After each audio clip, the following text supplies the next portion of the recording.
Oh, my poor little baby. It's them beezes. I just thought I'd do a quick little short video. I had a couple fans on my channel are curious. I thought about recording while I was working on this, but I need, when I do stuff like this, I need full concentration. So, yeah. My little Super C, Farmall Super C. The initial problem was antifreeze was leaking into the oil crankcase. And at first, I thought, well, let's see, can I do some better light here? There we go. At first I thought it was just a head gasket. But I checked the head gasket and I didn't, that's sitting over there.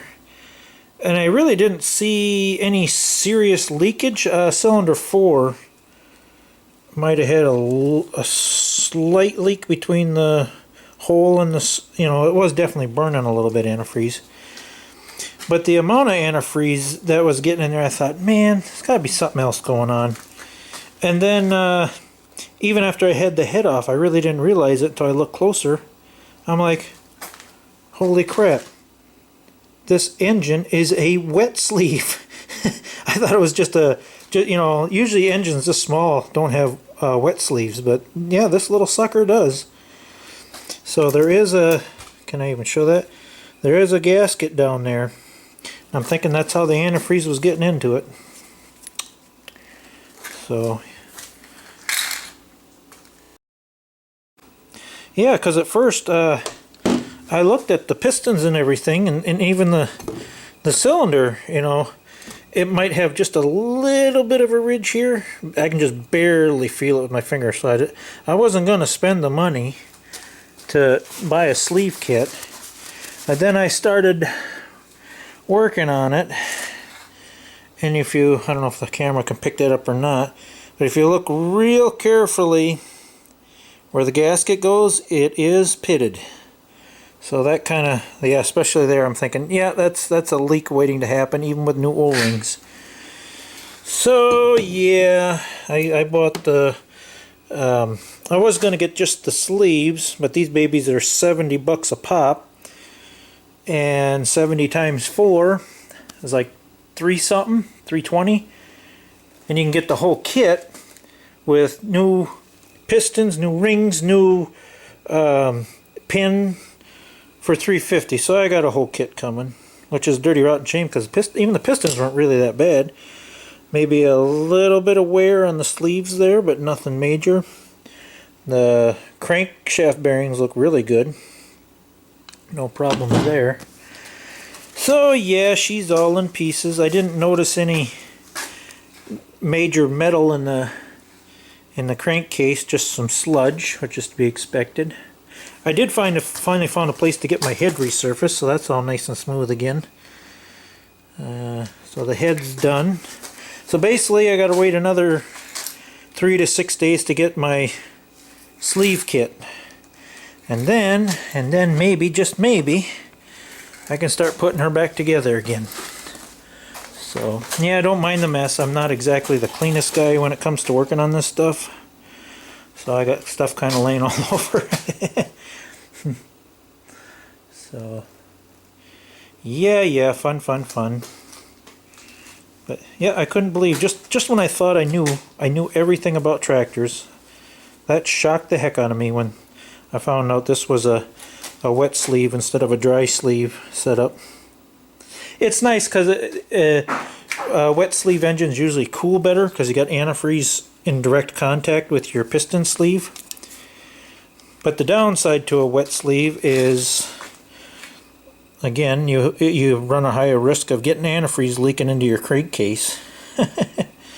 So that's the latest status on my tractor update. When I was at the hardware store, I thought, you know what, maybe I'll even take it a step further. At least paint the hood and maybe the engine block a little bit. Someday, if I ever win the lottery, I would love to do a complete full restoration on this tractor. But that's someday. It sure would be nice. As I've had this tractor since I was about 10 years old. and she's been through a lot. So I did find a really nice company where I'm finding stuff. I finally found this gauge. This gauge is really hard to find, the touch control gauge. That's been broken for a long time. So I'm trying to do little things, little fixes. I think I still got the old gauge dangling here. I didn't switch it just yet. Where is the... Oh, there goes my light. Where is the old gauge? There it is. Hold on here. Yeah, there's the old gauge. You can't even see that anymore, but that's the old touch control gauge. Nothing left of that gauge. I think the rest of my gauges are okay. So yeah, just how's the other gauges? It's probably about due for a temperature gauge. That one's getting harder to see. The amp gauge looks good yet.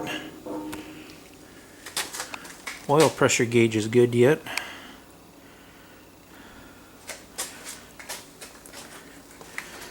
And yeah, and these are the new chains. I'll probably put a link to that video. What was that, 4 or 5 years ago?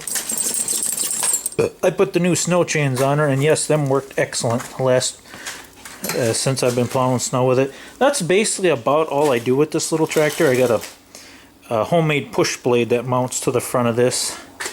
That connects to my hydraulic control arms. It's just because it's such a handy, light little tractor. It plows snow really good without gouging, you know what I mean?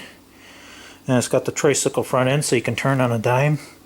Just a very handy little tractor. If you do want to see this tractor running and back before I tore it apart, I do have a video. I think it's called Farmall Super C Snow Chains or something like that. It's in my previous videos. It's on my channel anyway, but yeah, it's going to be at least another week or two before I get this all back together. So that's the latest update on that.